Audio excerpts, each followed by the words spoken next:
Hello. आज हम लोग पढ़ेंगे क्लास 6 के अतीत से वर्तमान के छठे चैप्टर जीवन के विभिन्न आयाम। इसमें हम लोग जानेंगे वैदिक युग या वैदिक काल के बारे में, फिर वैदिक युग के अलग अलग कालखंड को जानेंगे, फिर उनके जानकारी किन स्रोतों से मिलते हैं उसके बारे में, फिर वेदों की भाषा और फिर भारोपीय भाषा वर्ग क्या होता है, फिर ऋग्वैदिक काल और उत्तर वैदिक काल के अलग अलग जुड़े कुछ विषयों को, और फिर वैदिक कालीन शिक्षा क्या कैसी थी या किस स्थिति में थी। सबसे पहले हम वैदिक युग को देखते हैं। पिछले चैप्टर में हमने देखा कि हड़प्पा सभ्यता का जो काल है वो करीब 2500 या 2700 बीसी से लेकर के वो 1750 बीसी तक हम उसमें उसका पढ़ते हैं या अध्ययन करते हैं। और उसमें से अब हम देखेंगे 1500 बीसी से लेकर के 600 बीसी तक, या हम जिसे कहें ईसा पूर्व तक। तो उस काल को हम देखते हैं। इसी के काल में जो भी परिवर्तन या जिस तरह की जो व्यवस्था थी या जिस तरह का जीवन शैली था उसे हम वैदिक युग कहते हैं। तो सबसे पहले हम देखते हैं वैदिक युग को।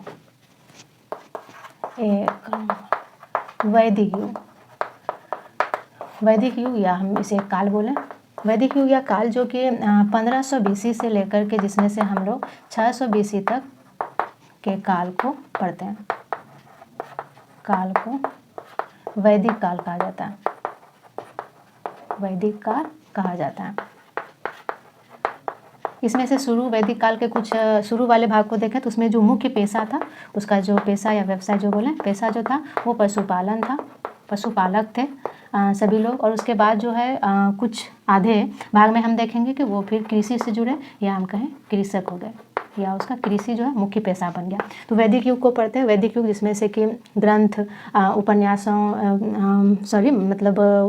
उपनिषदों या वेदों या अन्य कई सारे ग्रंथों के महत्व को हम देखते हैं। उसमें से जो है वहाँ पर उसकी रचनाएं जो है वो शुरू हो चुकी थी। तो वैसे काल को हम वैदिक युग कहते हैं। अब वैदिक युग में हम देखते हैं वैदिक युग के कालखंड। वैदिक युग 1500 बीसी से 600 बीसी तक के काल को हमने रखा। और वैदिक काल के दो कालखंडों में हम उसको पढ़ते हैं या जानते हैं। उसमें से अंतर को देखते हुए ये काल का निर्धारण किया गया है।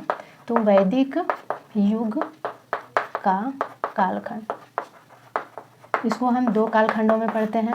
एक तो होता है ऋग्वैदिक काल, और दूसरा होता है उत्तर वैदिक काल।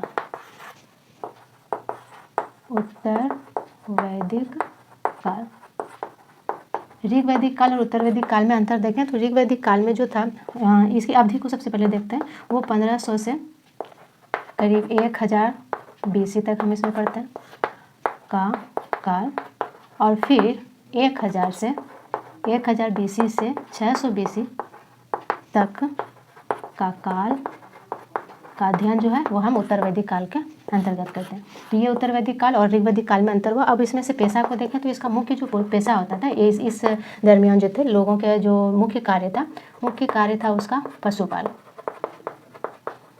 और ये जो भी हम वैदिक काल या वैदिक युग को पढ़ रहे हैं तो वो जितने भी लोग थे वो उन्होंने अपने जो भी ग्रंथों में अपने बारे में लिखा है तो उन्होंने बोला, अपने आप को आर्य बोला है। अपने आप को संबोधित किया है वो आर्य शब्द से। और उसके साथ ही ये जितने भी थे पश्चिमोत्तर भारत के पश्चिमोत्तर क्षेत्र में ही आकर के बसे थे। तो मुख्य कार्य इनका पशुपालन था। जबकि हम उत्तर वैदिक काल में देखें तो इसमें बदलाव आ जाता है। पशुपालन को छोड़ करके ये कृषि को मुख्य अपना पेशा बनाते हैं। कृषि इसका क्या होता है, मुख्य पेशा होता है। तो इस तरह से ऋग्वैदिक काल और उत्तर वैदिक काल इससे जुड़े हुए जो मुख्य जो विषय है उसे हम आगे देखेंगे। अब इस वैदिक युग के जो भी जानकारियाँ हैं वो हमें किन किन स्रोतों या किस चीज़ों से मुख्य रूप से मिलती है। वैदिक युगों की हम बात करें तो इसकी जानकारी के स्रोत, वैदिक युग की जानकारी के स्रोत, सबसे पहले तो कई सारे ग्रंथ इन अवधि में जो है वो लिखा गया, लेकिन उन सभी में वेदों का महत्व सबसे अधिक है। वेद जो है उसका जो है मुख्य जो है वो जानकारी के स्रोत है। उससे हम सभी कालों के या किस तरह की व्यवस्था थी, लोगों को किस तरह समुदाय को बांटा गया, इन सब की जानकारी हमें वेदों से ही मिलती है। तो अन्य ग्रंथों के साथ साथ मुख्य रूप से हम देखें तो मुख्य रूप से इस काल के जो 1500 से 600 बीसी के बीच का काल है, मुख्य रूप से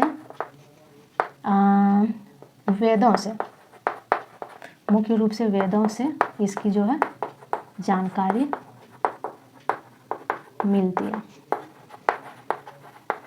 अब हम वेदों की बात करें तो वेद जो है वो 4 है। वेदों की संख्या, वेद की बात करते हैं तो वेद की संख्या कितनी है, 4।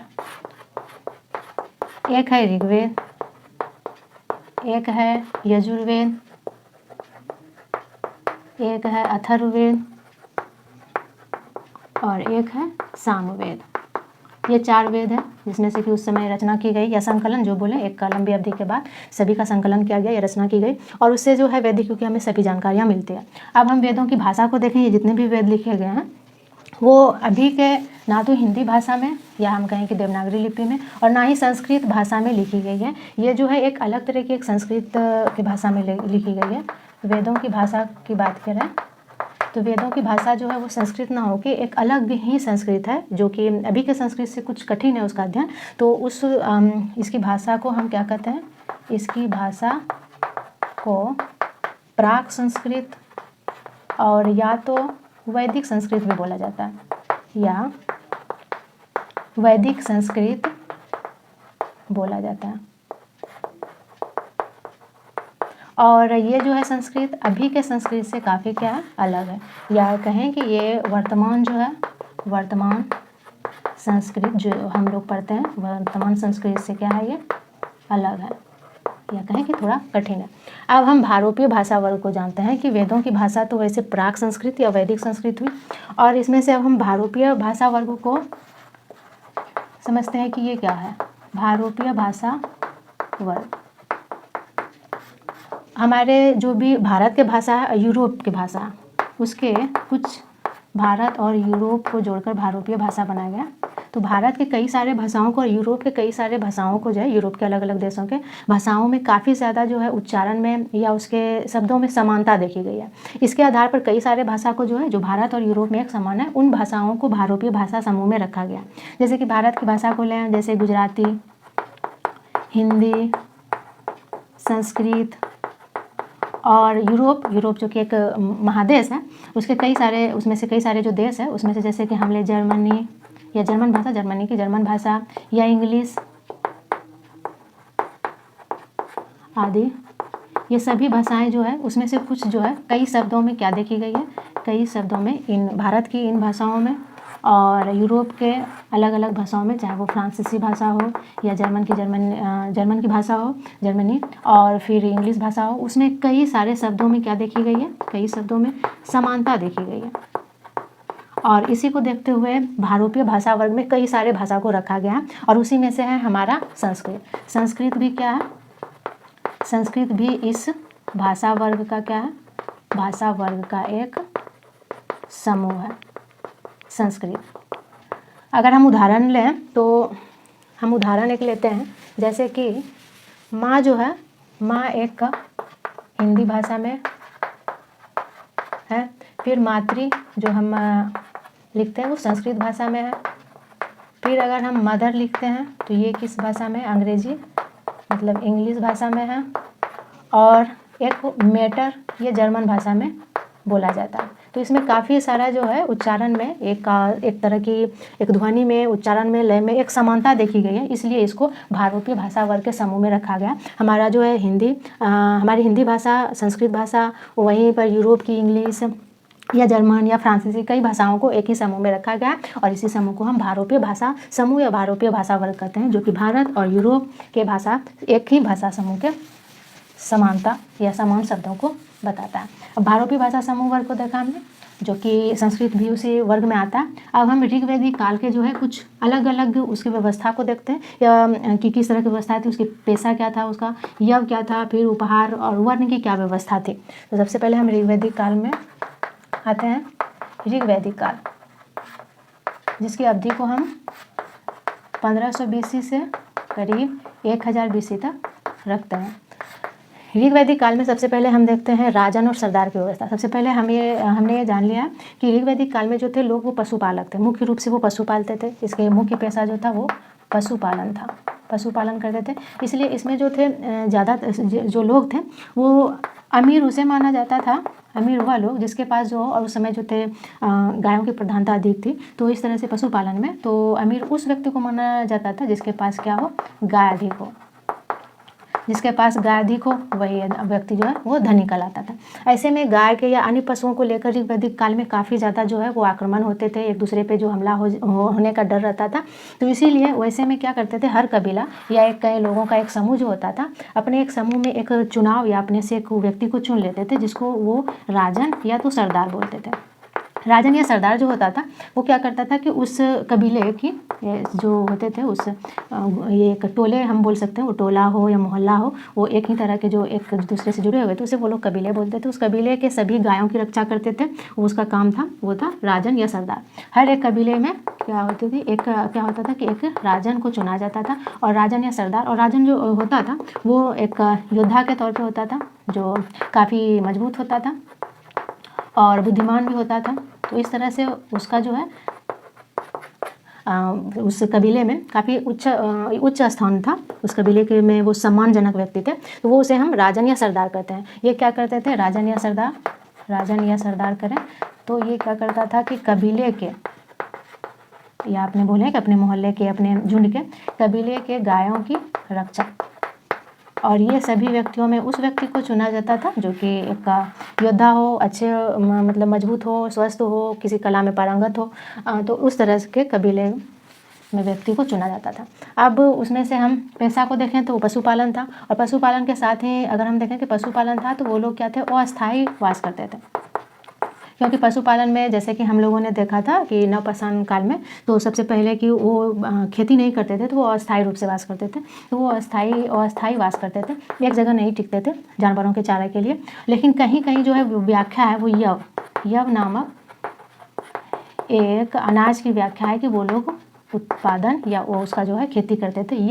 यव को जो है वो हम लोग जौ के नाम से जानते हैं, यव जौ को ही बोला जाता है, तो वो लोग जौ की खेती करते थे। ऐसा वो इसलिए करते थे क्योंकि जौ जो है वो सबसे पहले तो पशुपालक थे और अस्थायी वास करते थे, कहीं कभी यहाँ तो कभी वहाँ, और इस तरह से वो खेती में नहीं जुड़ते थे, क्योंकि खेती में तो ज़्यादा फसलों को तैयार होने में, उसके रोपाई से लेकर कटाई तक में काफ़ी समय लग जाता है। तो ऐसे में वो क्या करते थे कि एक कम समय में उत्पादित या फसल तैयार होने वाला यव की खेती करते थे। ये कई ग्रंथों में उन्होंने लिखा है कि वो लोग यव की खेती करते थे, और इसका करने का कारण था कि इसे तैयार होने में काफ़ी कम समय लगता है, इसे तैयार होने में कम समय लगता है, तो इसीलिए इसकी खेती करते थे वो लोग। अब हम उपहार की बात करें और वर्ण की बात करें तो ऋग्वैदिक काल में उपहार जो था, जो भी राजा था या जो भी मुखिया था कबीले का, उसे जो उपहार था या नजराना, व्यक्ति जो थे अन्य कबीले के लोग उसे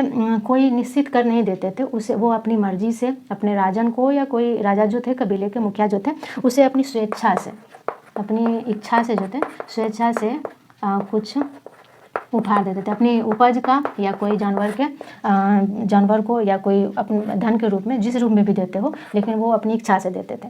लेकिन वही हम उत्तर वैदिक काल में पढ़ेंगे कि ये जो है नजराना या उपहार वो जो है एक निश्चित कर के रूप में फिर लिया जाने लगा था। फिर वर्ण व्यवस्था को देखते हैं, ऋग्वैदिक काल में ही हम वर्ण व्यवस्था को देखते हैं कि ऋग्वेद जो कि हमने देखा कि 4 वेद है, उसमें से एक वर्ण का निर्धारण किया गया, वर्णों की व्याख्या की गई है। वर्ण को देखते हैं, वर्ण की व्यवस्था में क्या देखते हैं कि समुदाय को, ऋग्वेद में समुदाय को 4 वर्गों में बांटा गया, और इसे ही हम क्या कहते हैं, वर्ण कहते हैं। वर्ण जो था, वर्ण उसे 4 वर्णों में बांटा गया। एक था ब्राह्मण, एक था क्षत्रिय, एक वैश्य और एक था शूद्र।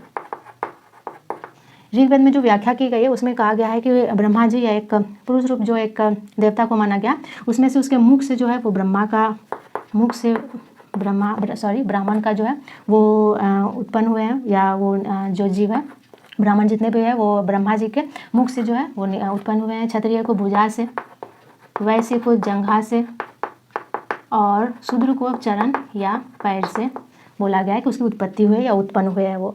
और ये जो है वर्ण व्यवस्था, उसके कामों के आधार पर वो अलग अलग उसको काम सौंप दिया गया। समुदाय को 4 वर्गों में बांट दिया गया, उसे अलग अलग काम सौंपा गया, और वो है वर्ण, वो वर्ण कहलाया। और इसमें जो है उसको अलग अलग जो काम दे दिया गया वो आगे चल कर के उसकी स्थिति को और समाज में दर्शाने का काम करने लगा। तो सबसे पहले हम ब्राह्मण को लेते हैं।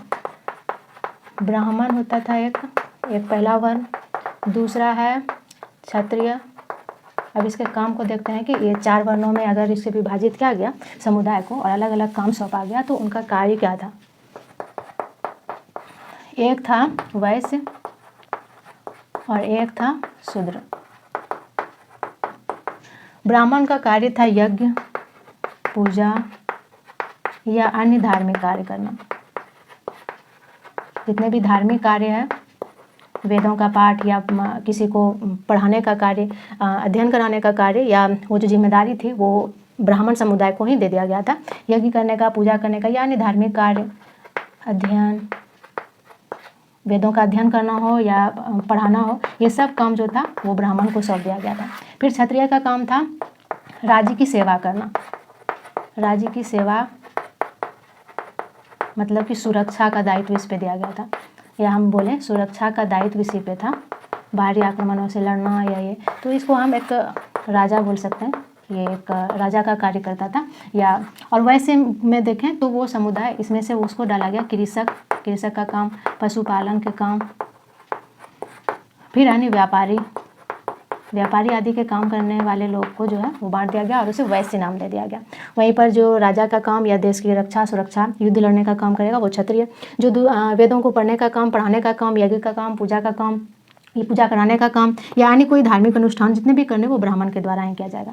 और शूद्र की स्थिति जो है वो सबसे दिन ब दिन जो है वो देखेंगे हम उत्तर वैदिक काल में वो दयनीय होती गई, क्योंकि इसका कार्य जो है इस समुदाय के लोगों का कार्य था इन तीनों या सभी जो लोग हैं उन की सेवा करना, अन्य सभी वर्णों की सेवा करना, इस समुदाय के लोगों को दे दिया गया। तो इस तरह से ये तो उस समय कार्य के आधार पर निर्धारित किया गया कि ये जो है जो अन्य वर्णों की सेवा करेगा वो शूद्र कहलाएगा। फिर कृषक, पशुपालन, व्यापारी का काम करेगा तो वो वैश्य कहलाएगा। राष्ट्र की सुरक्षा या युद्ध लड़ने का जो काम करेगा क्षत्रिय, और जो पूजा पाठ या धार्मिक अनुष्ठान करेगा ब्राह्मण। लेकिन बाद में इसकी स्थिति जो है वो राज्य में या हमारे जो है समाज में वो बदलती गई और ये जो है ये उच्च स्थान, ये समाज में उच्च स्थान पर प्रतिष्ठित हो गए। और उसके बाद ये जो थे ये धनी या संपन्न बोले, इसका साम्राज्य जो था वो धीरे धीरे बढ़ता गया। व्यापारी लोग कुछ खास व्यवस्था में नहीं थे लेकिन फिर भी ये सुखी थे और इसको भी जो था धार्मिक अनुष्ठान में भाग लेने का या पूजा पाठ करने का जो था वो आदेश था। लेकिन शूद्र जो थे उसे सभी चीज़ों से धीरे धीरे क्या कर दिया गया, वंचित कर दिया गया। इसे ना तो पढ़ने की सुविधा दी गई, पढ़ाई से इसे वंचित किया गया, या बोले कि शिक्षा से इसे वंचित किया गया। इसे विद्यालय में नहीं जाने दिया जाने लगा। फिर कहीं भी धार्मिक स्थल या हम बोलें कि मंदिरों में जाने में इसे निषेध किया गया या मनाही किया गया और धीरे धीरे इसकी स्थिति जो है वो काफ़ी दयनीय होती गई। समाज में इसकी स्थिति काफ़ी दयनीय हो गई। तो इस तरह से ऋग्वैदिक काल में हम अलग अलग वर्णों को देखते हैं जो काम के आधार पर बांटा गया। अब हम उत्तर वैदिक युग में देखते हैं उनकी पेशा किस तरह स्थायी थे और जनपद क्या था और फिर कर क्या था। उत्तर वैदिक काल जो कि जिसमें से कि हम करीब 1000 से 600 BC तक के काल को पढ़ते हैं। 7 उत्तर वैदिक काल। उत्तर वैदिक काल में हम देखते हैं कि उसका पेशा अस्थाई किस तरह से हो गया। ऋग्वैदिक काल में हमने देखा पशुपालन करते थे, लेकिन वहीं पर पूरी तरह से हम देखते हैं पेशा जो उत्तर वैदिक काल में बदल गया और इसका मुख्य पेशा वो हो गया कृषि। और इसलिए क्या हो गया, इसका जो है फसलों को तैयार होने से लेकर के फसलों की बुआई से लेकर कटाई तक में इसे अस्थायी रूप से जगह रहने के लिए मजबूर होना पड़ा और इस तरह से इसका अस्थायी जो है निवास हो गया, या हम बोले कि एक ही जगह ये रहने लगे, ये अस्थायी वास करने लगे। अब हम देखें कि ऋग्वैदिक काल में जहाँ हमने देखा कि जो थे राजन या सरदार बोले या मुखिया गांव के जो बोले, वो उसका जो मुख्य जो तक कर या हम बोले उसका खर्चा वो उपहार या नजराने के रूप में दिया जाता था, लेकिन यहाँ पर अब वो कर के रूप में दिया जाता था। ये कर जो था उस उपहार या नजराने से अलग था क्योंकि ये अनिवार्य तथा निश्चित था कि पहले निश्चित नहीं था, वो स्वेच्छा से जितनी मात्रा हो सकती थी वो लोग उसे देते थे राजन को। लेकिन अब उत्तर वैदिक काल में वैसी व्यवस्था नहीं थी, ये अनिवार्य बना दिया गया था कि राजा को या तो जो भी मुखिया है वो कबीले का उसे वो देंगे। फिर हम देखते हैं कि इसमें जनपद की व्याख्या आने लगी। जनपद क्या होगा कि सब छोटे छोटे जो हम लोग टुकड़ियों को या मोहल्ले को जो हमने नाम दिया था कबीला, अब कबीला जो हो गया कई कबीले मिलकर अब क्या कहलाने लगे, अब जनपद कहलाने लगे। यहाँ बोले कबीले से एक बड़ा शक्तिशाली एक समाज वो जनपद कहलाया। तो इस तरह से हम जनपद को देखें। अब वैदिक कालीन शिक्षा को देखते हैं। जितने भी ऋग्वैदिक काल थे और उत्तर वैदिक काल, उसमें शिक्षा व्यवस्था कैसी थी। पेशा को तो हमने देखा कि जो भी उसके व्यवसाय थे वो सबसे पहले तो पशुपालक के तौर पे था, फिर कृषि युग में कृषक के तौर पे हुआ, लेकिन उनकी शिक्षा व्यवस्था कैसी थी। वैदिक कालीन शिक्षा को देखें तो वैदिक कालीन शिक्षा जो थी वो गुरु शिष्य वाली थी, आश्रम वाली व्यवस्था थी। इसमें से मौखिक रूप से मुंह से पढ़ाया जाता था। काफ़ी जो थे वो वैदिक से लेकर के मतलब वेदों का, धार्मिक ग्रंथों का अध्ययन कराया जाता था। उसे अपने जीवन को गुजारने के लिए, आजीविका के लिए वो तैयार हो पाए, ऐसी शिक्षा दी जाती थी। गणित की भी शिक्षा दी जाती थी। तो ऐसे में वैदिक काल की शिक्षा को हम देखें तो ये गुरु शिष्य प्रथा वाली शिक्षा थी, प्रथा वाली शिक्षा व्यवस्था थी, जहाँ पर जो था, जहाँ छात्रों को गुरु के आश्रम में ही रहकर, गुरु के आश्रम में रहकर ही शिक्षा लेनी पड़ती थी, और वो भी 12 वर्षों तक 12 वर्षों तक रहकर शिक्षा लेनी पड़ती थी। और शिक्षा जो थी वो, और ये शिक्षा जो थी वो गुरु द्वारा जो मौखिक रूप से दिया जाता था। और इसमें से कई सारे सामाजिक धार्मिक ग्रंथों का अध्ययन कराया जाता था। धार्मिक ग्रंथों का अध्ययन, वेदों का अध्ययन, इसके साथ ही गणित, समाज से जुड़े विषयों आदि का अध्ययन कराया जाता था। तो इस तरह से हम देखते हैं गुरु शिष्य वाली व्यवस्था थी। आश्रम वाला जो था वो वैदिक काल में शिक्षा दिया जाता था। तो इस तरह से हमने अपने 6 चैप्टर जीवन के विभिन्न आयाम में सभी टॉपिक्स को देखा, जिसमें से वैदिक युग को जाना जो कि करीब वेदों के मुख्य भाग को दिखाता है, और वैदिक काल के खंड, ऋग्वैदिक काल और उत्तर वैदिक काल, जानकारी के स्रोत जो कि वेद थे, वेद में ऋग्वेद, यजुर्वेद, अथर्ववेद, सामवेद, वेदों की भाषा को जो कि अभी के संस्कृत से थोड़ा अलग, प्राक उसको संस्कृत कहते हैं या तो उसको वैदिक संस्कृत भी कहते हैं। भारतीय भाषा जो संस्कृत भी है, भारत और यूरोप की भाषाओं के शब्दों में कुछ समानता को देख करके कुछ समुदाय को, कुछ भाषा को उसमें जो रखा गया उसे भारतीय भाषा वर्ग कहते हैं। फिर ऋग्वैदिक काल में हमने पढ़ा कि उसमें पशुपालन अधिक था, तो उसमें से उसको वहाँ पर जो थे गायों की रक्षा यानी जानवरों की रक्षा के लिए राजन या सरदार का चुनाव किया जाता था। पशुपालन की व्यवस्था से इसलिए वहाँ पर जो थे पैसा जो था वो कि पशुपालन था, तो वो अस्थायी तौर पे इधर से उधर मतलब एक जगह पर नहीं रहते थे, लेकिन फिर भी एक जगह जो है वो यव की खेती का एक प्रमाण मिलता है, उन्होंने लिखा है यव जो जौ होता है। फिर उपहार की व्यवस्था थी, राजन को उपहार दिया जाता था। वर्ण की व्यवस्था जो अलग अलग 4 वर्ण है, ब्राह्मण, क्षत्रिय, शूद्र और वैश्य, वो अलग अलग वर्णों को दिखाता है, और जो कि अलग अलग मतलब कि समुदाय, समाज के समुदाय अलग अलग समुदाय में बांटने को काम के आधार पर वर्ण का नाम दे दिया गया। फिर उत्तर वैदिक युग में हम देखते हैं कि पेशा जो है पशुपालन से बदलकर वो कृषक हो गए, किसान हो गए, और वो खेती का काम करते हुए अस्थायी रूप से अपना जो है घर बनाकर रहने लगे एक ही जगह पे। फिर वो जो कबीला था, फिर कबीला जो है अब जनपद में बदल गया, कई सारे कबीले जुड़ करके एक बड़े समुदाय बनाने लगे और उसे जनपद कहा जाने लगा। फिर कर की व्यवस्था हो गई, जहाँ पहले ऋग्वैदिक काल में उपहार दिया जाता था स्वेच्छा से राजन को या राजा को, वहाँ अब कर की व्यवस्था थी जो कि निश्चित कर दिया गया कि इतने भाग में इतना भाग राजा को देना है। फिर वैदिक कालीन शिक्षा के बारे में देखा कि वो जो थी गुरु शिष्य वाली प्रथा थी, आश्रम में दिया जाता था 12 वर्षों तक रह करके, कई सारे गणित के साथ समाज वेद, धार्मिक, और ये मौखिक रूप से ये शिक्षा दी जाती थी। तो इस तरह से हमारे अतीत से वर्तमान का 6 चैप्टर जीवन के विभिन्न आयाम का यहीं पे ख़त्म होता है। सारे टॉपिक्स को हमने देखा। तो मिलते हैं अब अगले चैप्टर के साथ अगले वीडियो में।